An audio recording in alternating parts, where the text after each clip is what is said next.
আজকে নতুন একটা ব্লগ নিয়ে আসলাম, সেটা হচ্ছে দলবল নিয়ে আমরা বের হয়েছি। এখন দেখা যাক কোথায় যাই, একটু ঘুরে ঘুরে।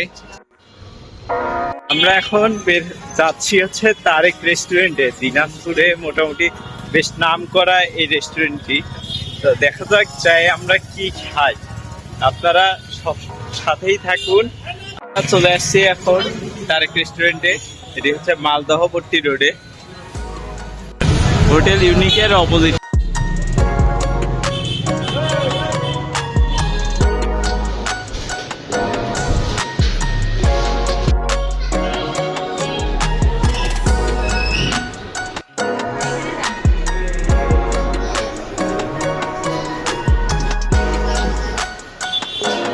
আমরা এখানে এখন খাচ্ছি হচ্ছে মোগলাই।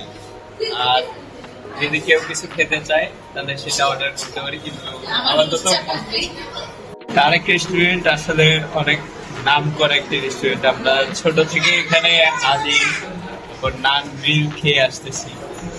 মোটামুটি সবকিছুরই স্বাদ আছে, এবং যে বাংলা আইটেম ভাত রুটি সেগুলোরও অনেক স্বাদ। পরোটার একটা আভিজাত্য আছে। আর বিশেষ করে হালিমটা খেলে আপনারা অনেক টেস্টি হবে। হালিমটা অনেক টেস্টি, এবং অনেক বছর পরে আবার দিনাজপুরে এসে এখানে আমরা আজকে আসছি তারেক রেস্টুরেন্ট। দেখা যাক এখন কেমন হয়।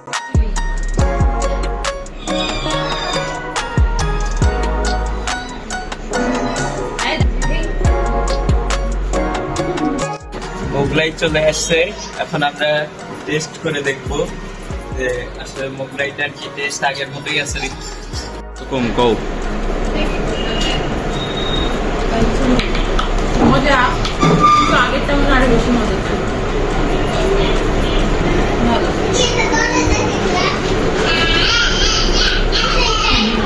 কবি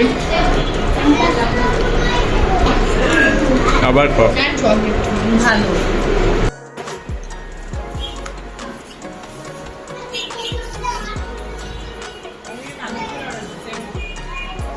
মোগলাইটা আছে মোটামুটি, কিন্তু আমাদের ভাগে লবণ বেশি পড়ে গেছে।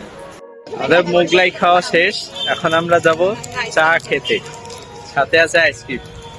মতো ব্লগ এখানেই শেষ, দেখা হবে নতুন কোনো ব্লগ।